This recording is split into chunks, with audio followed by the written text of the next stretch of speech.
Yo, it's Yapper, professional Yapper. In the building, I'm going to be spinning some bars right now. 1 to the 2 to the 3 to the 4. Do you know how much Vietnamese dong is worth in Great British pounds? No, you didn't. So, basically, a little story I'm going to tell you today while I'm pushing ladder with this absolute monstrosity of a deck. I have been quite well travelled. I've to America twice for 3 months stints doing Camp America, and I've got a lot of stories from that. I've also been to Vietnam with one of my friends while we're travelling, and that was a good laugh. And I'm going to tell you one of the stories from there today about how I may or may not, don't want to give it away too much, have stacked it into the canal. Yes? You heard that right? Stacked it into the canal. I wouldn't recommend this for anyone. Anyway, so Vietnamese dong, and I was actually looking at the prices now. 1 pence is like still worth like wait, what is it? It's like their currency is like 0.00025 at the minute or something like that. And essentially that is absolutely ridiculous. Because you can't really I'm literally not even watching the screen and this guy's listening to this, by the way. But it's like we paid for unlimited drinks at this hostel, right? And essentially we paid like 10 Vietnamese dong, but that in our currency is worth like less than a penny. So we got unlimited drinks for less than a penny, which is interesting. I think I'm working that out right. But either way, it's somewhere around that area. It's just a ridiculously low price. When I was out there, you can get like full meals for like £2. You would get like a 3-course meal in a restaurant. Yeah, I mean, you were the same shabam there. How do you feel? Oh, he feels alright. But so, essentially, I was going around skeeting and skirting from drinking loads. My mate had went out with another group. I was with this group because I thought this group was going to be funnier. They were not. They ended up just going home early, and when I went to the club with them, it was blasting Gangnam Style, followed by, like, What Does the Fox Say? So I was like, how about I leave now, because this is horrendous.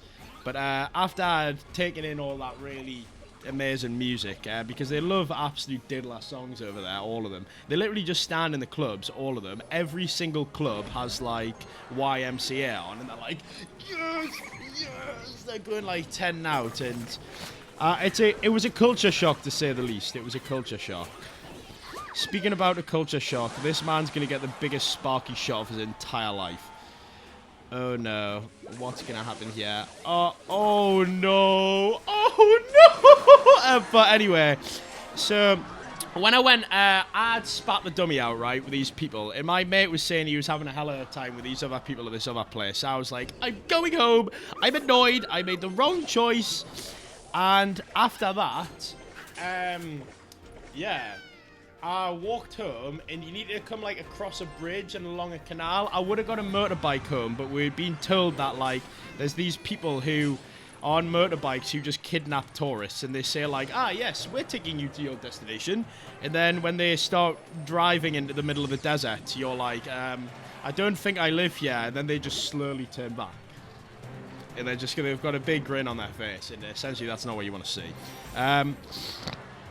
But, yeah, on the way back, my mate was like, oh, we're having such a good night over here, you need to come across, honestly, it's so good, you can't miss it. So I was like, oh, well, I can't miss this, this seems like a good opportunity.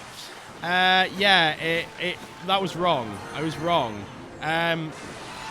I made the decision to turn around and go back to meet up with him, right? And I had a vape in one hand. Not that I condone vaping, very bad. They were very cheap in Vietnam, and I got carried away with the peer pressure. But anyway, so I went on, vape in one hand, phone in the other. I was like, oh, Sam, mate, Sam, where are you? I don't know where you are. Like, oh, can you instruct us? And I was like halfway home already, so I was coming back from the to the club. And on the way back, I have RP, so like my eyes don't detect like shadows as good as other people. This guy's getting absolutely smoked. My eyes don't detect shadows as good So, essentially, I had absolutely stiffed myself. This is interesting gameplay. And because of that, I ended up thinking that the path next to the canal was, well, I thought it was a path. It wasn't. It was just a shadow flirting past the path, which I thought was the path. Do you know how you get like a path next to another path? Like in bigger areas? Well, I thought that's what this was happening. And essentially, that wasn't what was happening, and I had filled my pants, and that wasn't very good. I'm going to go for a kite here. Guys, watch the Sparky kite. So, essentially, we're going to want to put the Gob Giant here, and we're going to get the Mega Knight to jump his fat ass over here. But, oh, I should have saved. I should have saved. Oh, actually, no, I shouldn't have. El Good Arena.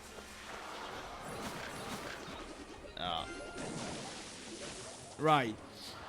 So, I'd stacked it into the canal, but what made it worse is actually, it made it better, but I walked into the canal like an NPC, because I thought it was a path. I literally just I was walking along, and then I was in the canal, and I was looking, and I was like, Sam, mate, I'm in the canal, mate.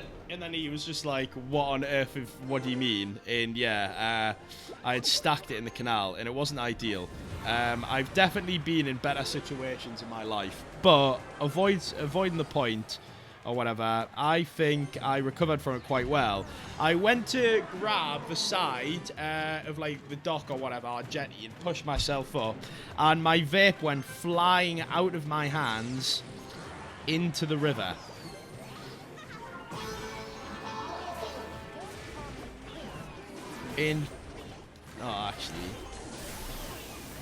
Yeah, my vape went flying out my hands into the river, and it wasn't very ideal at all. Oh, I couldn't get the hero.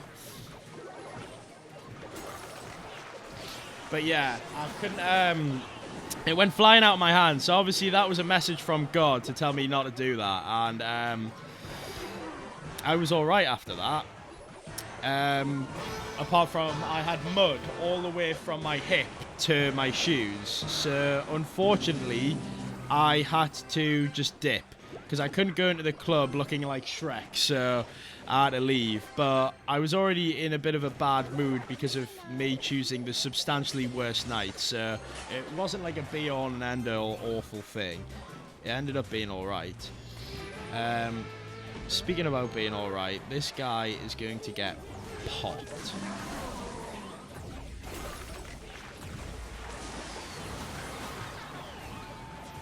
Oh, yes.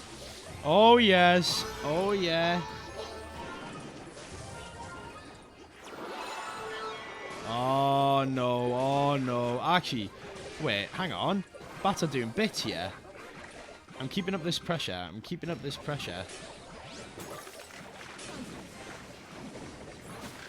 Oh, yes. Good damage. Good damage by the Dark Gob. Great damage by the Dark Gob. But,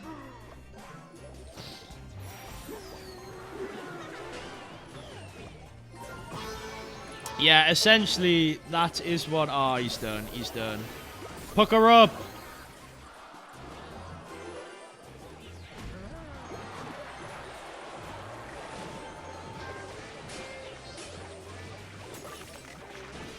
No, get hits on the tower, man. What are you doing, Mini Pecker, bro? But it wasn't very ideal when I was in the river, no. That didn't make me thrilled. It didn't make me happy. It didn't make me feel anything but pain. Much like losing to this guy did and throwing the game. That gave me pain as well. But, yeah. My recommendations to you is to not get absolutely slashed abroad and fall into a canal. Due to distracting yourself from a previously bad decision, but also being saved from the Vaporina lungs disappearing. So I was grateful. I had ascended, I had learnt, and I had learnt with mud on my chaps, and I went home and had to throw my shoes in the bin as they were covered in canal water. They were seeping with unknown unidentifiable liquids of brown and green. And, yeah. Oh, look at this emote. The emote didn't make the noise, so I just did it for you, Sam. Yeah, do you know what? I'm going to go. Right, goodbye. Have a good day.